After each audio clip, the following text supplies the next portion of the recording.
Hello witches, and welcome back to Activist Witch, where we discuss witchcraft and activism. You can call me Isha, my pronouns are she, they. Today's video is really just going to be a chat and me asking you your opinion, because a lot of you are from the United States of America, and the elections in the US just happened and Trump just won. So I'm genuinely going to ask you questions about it and tell you what my doubts and fear about it are. My background as well, because I've done my background in it as well, because I've done questionable, poor, ignorant choices in politics before. I haven't always been an activist. So it's really going to be, let me come in your living room for the next 20 minutes and then have a chat, and then maybe let me know where you stand, what you know that I don't, down in the comments below. But before we get started, let me remind you that I've opened a Ko-fi, which is an alternative to Patreon that takes less from creators. And on there you can do a one-off donation, a monthly donation, or even get a tarot reading with me, Italian style. The low-income option starts at £5. And for the foreseeable future, my profits from tarot readings go directly to support Cuccias to Gaza, who are part of the mutual aid groups who supports Palestinian people evacuate and relocate to Egypt. So if you'd like to support me there, thank you so very much. Also, quick housekeeping note, Witches for Palestine Phase 2 is ongoing. You'll find all the links down in the description below to join the raffle, to donate prizes if you are a witch content creator. Thank you so much for your support there. So for those of you who don't know, I was born and raised in Italy in the 90s, and at the time Italy was pretty much a cultural puppet state of the United States of America. We were incredibly dependent on them for culture and policies. Something that surprised me once I got out of Italy was realizing that whilst the rest of Europe, and especially the UK, was going through a crisis, an economic crisis in the 80s with Thatcher, Italy had an economic boom. We had the yuppies as well as they had in the US. The figure of Trump being this businessman was very much echoed by Berlusconi in Italy. So we had this cultural dependence on the US, and I genuinely was raised with the myth and the legend of the US. It was so aspirational. It was, why couldn't I have been born there? And I'm putting down this premise because you might think, because of what I do here, that I've always had this intrinsic understanding and knowledge and care and active activism. That's absolutely not true.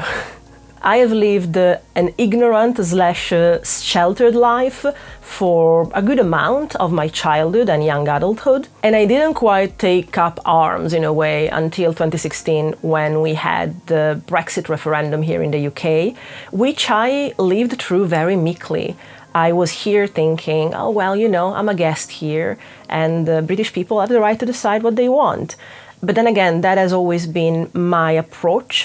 In Italy, I felt the same, despite the fact that I was born and raised there, because being of Arab heritage, my father was Egyptian, my name was inescapable in that. I genuinely always had the feeling there as well, like, well, people mistreat me, but you know what, it's their right, I'm not really from here, despite knowing nothing else. So I need to give you this background because it can be very easy to think that I want to stand on any kind of moral high ground. I really, really don't. The entire reason why I'm making this video, it's because it's the first time that I think something has happened politically in the general consciousness of actions as well, that is so far from the understanding and therefore the choices that I would have made. But this time, it actually comes from people that share my values. So, to give you an example, it's very, very easy for me to not listen and not take seriously people that vote Trump, because I know that on a fundamental level, our values are different. Like, they believe in drowning kittens, I don't. That's the general idea here. But this time around, something that really surprised me, and half of you seem to be from the US, so I really need your insight in this. I noticed on Instagram specifically, at least half of the people that I follow from Activist Witch, so all people that are involved in activism, in alternative spirituality, in witchcraft, so people that I share ground rules and understandings of the world with, half of them at least were very, very convinced that no, either you don't vote because you do not validate and legitimize a system that is so wrong that the two options are Kamala Harris and Donald Trump, or you vote third party because I have my red line at genocide. Both Kamala Harris and Trump mean to do nothing about Israel, and so I try to go for third party because they actually made a stance pro-Palestine, and I think the third party was the Green Party with Jill Stein. And so I woke up this morning and I realized that Trump has won another 4 years. In my innocence, as a child, my favorite month was November. To a degree still is.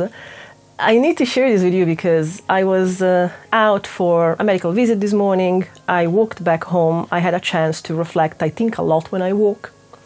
And I kept on having this thing about, oh, blessed summer child. You had this romantic vision of November because of the things that it would bring to you rather than understanding what happens in the world in November and then the way that those consequences are going to come to you. As I said, I started to have that understanding from 2016 onwards, so ironically, from the previous Trump presidency. And what surprised me, even understanding now the situation of politics, was this stance of people that share my values and therefore share my need to protect marginalized people, which is understandable in the moment that they say, no, the final straw for me, the red line, is genocide. I'm not going to vote for more or less genocide, which I understand to a degree. But as I mentioned in the video that I made in June about cast your vote because voting is like casting a spell, there needs to be, in my perception, I now realize that doesn't need to be, but in my perception, it was always a matter of mitigation. Like you have all these things next to each other and you're like, okay, on genocide they're both bad. How are they on LGBTQ rights? They're both, okay, how are they on housing? How are they on reproductive rights? How are they in protection of marginalized identities? How are they on immigration? Like all those things.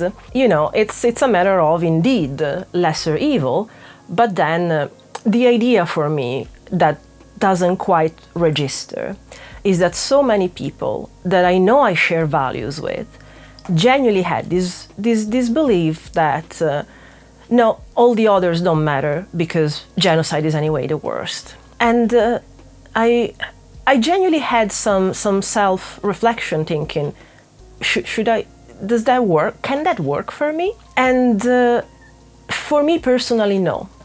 It's not that there's more or less genocide. Like, because both are going to do the same in Gaza, involved as I am in the protection of that, because if nothing else, I have a selfish need for that situation to stop, because I'm Arab. I feel like I have skin in the game, but I also understand the skin in the game of LGBTQ people that now are sort of likely legally being brought either to deny their identities because apparently their identities are equalized with porn, according to Project 2025, which I had no idea about. Like, the first time that I actually went and looked into it was this morning, now that Trump has won, thinking, what is it about, really? So I'll link, actually, the video of Legal Eagle down in the description below, so that if you know nothing like I didn't, that gives you a quick introduction. And personally, it gave me a lot of short circuits in my brain, not even because its principles and ideas so far from mine, actually because the use of words was self-contradicting of the sentences. Like, one of the things that stuck with me and my autistic brain just latched upon, I was like, this does not work, is that to enforce the First Amendment of free speech, we needed to eliminate words like gender, sexuality, diversity. And I still can't wrap my mind around, how do you defend free speech by eliminating words? That's the kind of hill that I die on. So I guess this is also why I'm like, so how do you, I imagine that if you're here, part of you might be also of that school of mind of, you know what, that was my hard line. Especially, you know what, probably if you are in support of Witches for Palestine, because clearly we all care about that. And so if that was your hard line, knowing that you work, whether we like it or not, within a two-party system, because here in the UK is the same thing. We have first past the post for every constituency, and so you can only study what happened in your constituency to see who has chances of winning, and usually there are two at the top. Sometimes it doesn't necessarily have to be actually the two main ones that we have, conservatives or Labour, which are basically your Republicans and Democrats. Yeah, pretty much. There have been constituencies that actually have been won by Green, but that means that they get representation in the House of Parliament, but still, like, the Prime Minister and therefore the cabinet will be of one of the two main parties. And so, in a way, I feel like we are in similar positions, although I still don't have full understanding of the Electoral College, and I do understand that that's a mind duck. So that's the thing, I genuinely feel for all my siblings in the US, and I genuinely want to try and understand, because the thing that I've heard so far, which is, oh, mainly it's because I draw the line at genocide, in my head does not compute in practice. So here's my thought.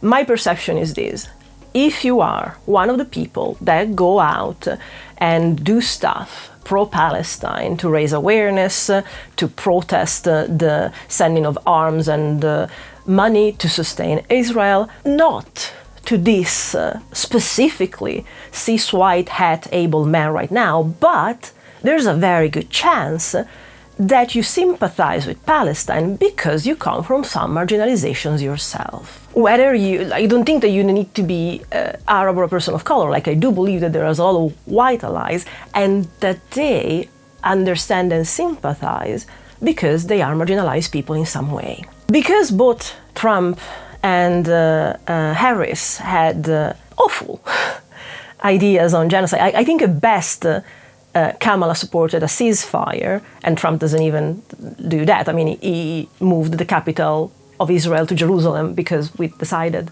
Like, it's granted then that the interest is Palestine, and Palestine was the red line for which you couldn't in good conscience go to vote for Kamala. Okay, because the kind of attacks that we have seen being prepared for other marginalized communities from the Trump administration are going to be women and reproductive rights, LGBT people, people of color, through immigrants.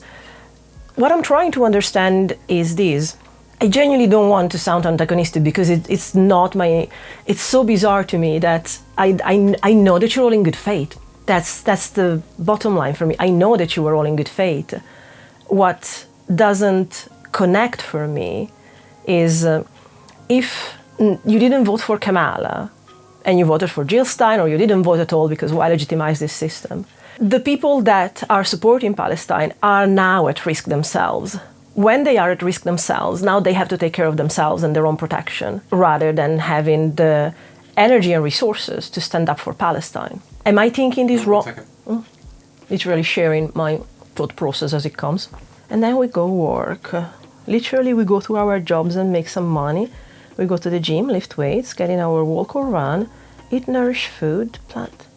Because we need to survive. Yeah, that's the point. They need to make it through now. So that's the thing. Okay, we need to make it through now. The work doesn't end.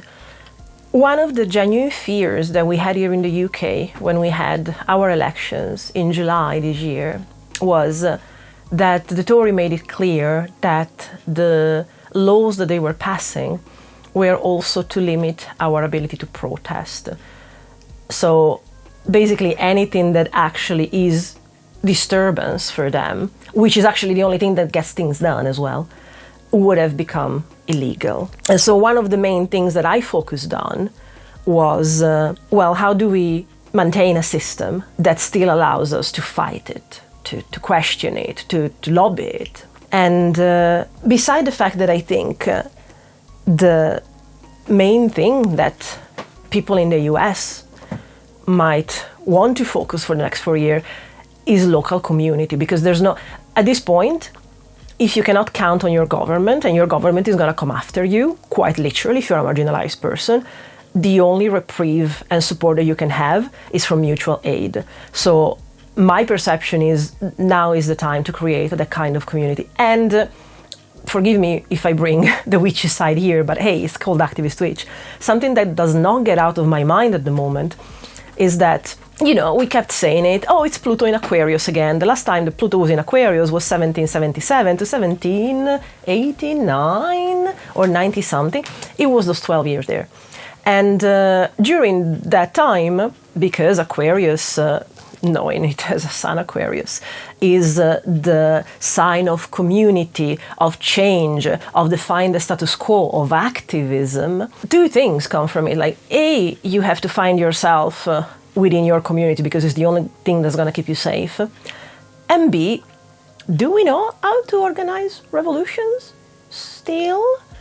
Because again, last time that we had Pluto there, American and French Revolution happened all at once, which, you know, brought us drastic change. And that's also one of the things that I thought, like, tell me, I'm asking again, if you were of the mindset of I don't vote, or, you know, I vote third party, I imagine you knew. Did you know that that meant dividing the vote for Kamala Harris and so giving Trump more chances?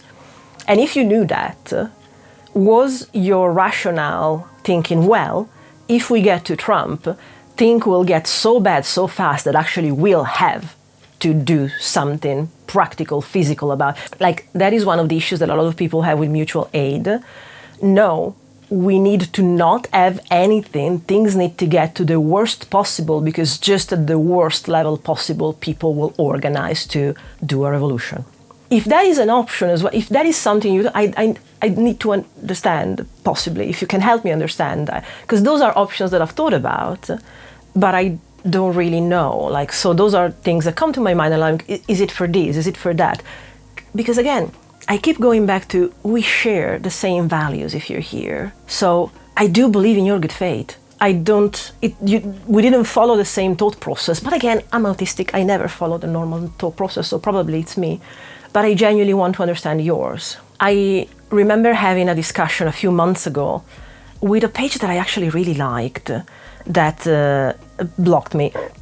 Which is fine. Blocking is self-care, so I do not resent anyone that did that with me. I think it was a page in the US run by a black person that invited people not to vote. Because again, voting is legitimizing the system. And as much as I understand it in theory, I was still like, well, but we need to live with the consequences of this.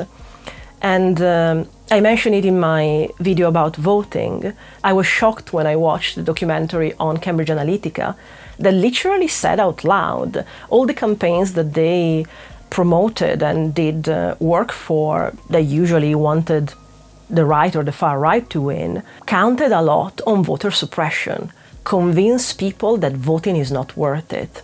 And Trinidad and Tobago was their first attempt, and their campaign was the Do So campaign, which was to target young kids not to go vote.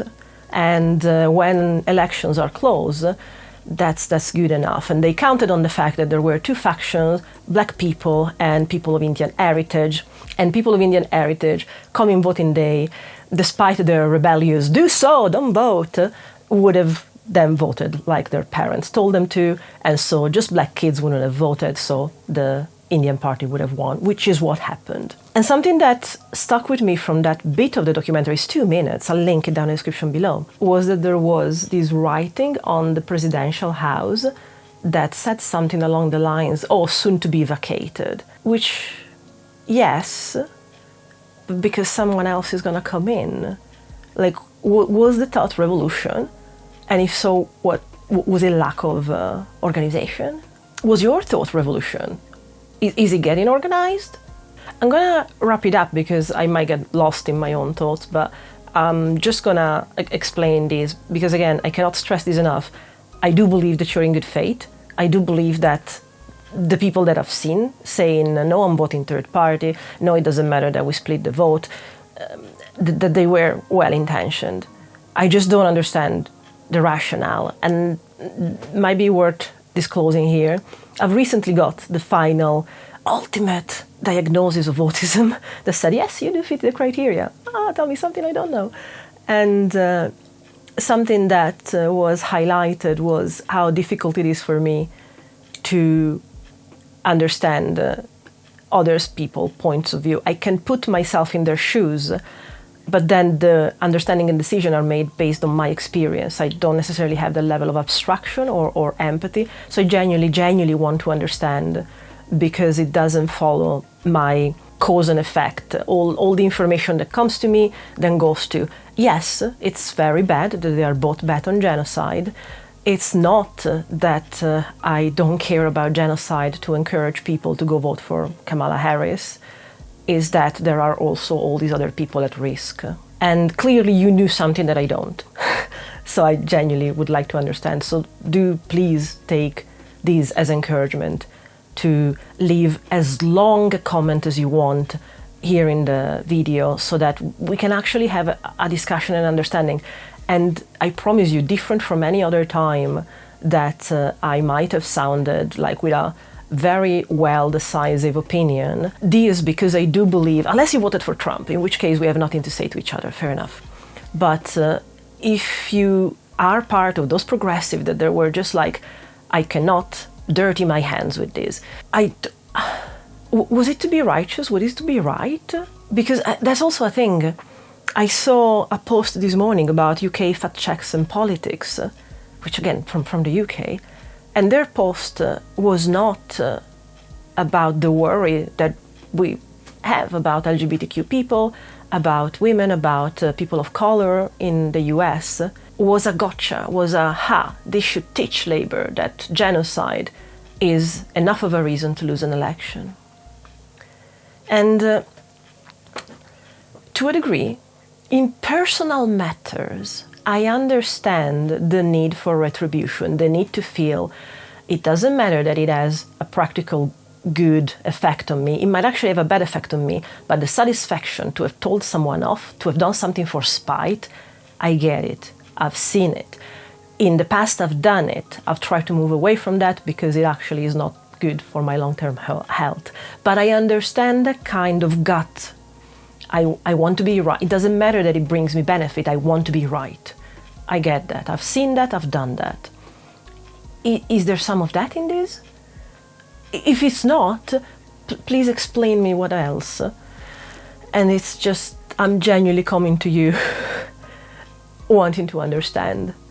And yeah, I guess this is also how I process my feelings about it, because these will have ripple effects. Like, it doesn't need saying, but what happens in the US because of the cultural influence around the world, there's a reason why we all speak English. It's felt. And so genocide would go on.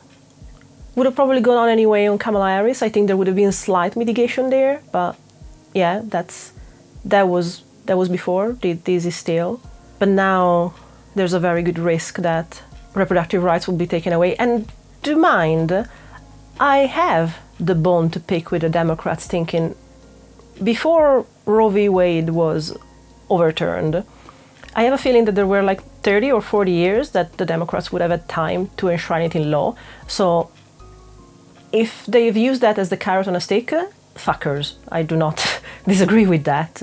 But again, then I become very practical. I'm like, okay, can we unseat them? Can we create something else? Like, can we create something viable, like not just the moral vote? Was it a moral vote? Was it just, like, did you know if you voted third party that you wouldn't have affected, like you wouldn't have made your representative win, but you would have felt better about yourself? Because that's something that I saw a lot of people saying, like, oh, if I went to vote for Jill Stein and for the first time I got out of the boot and I felt good about myself, which I understand, but something that I said it, and I kinda am sorry for the tone. I said it in a story on Instagram, because again, I genuinely don't want to be antagonistic on this. I genuinely want to understand, because if there's something that we need is coming together out of this.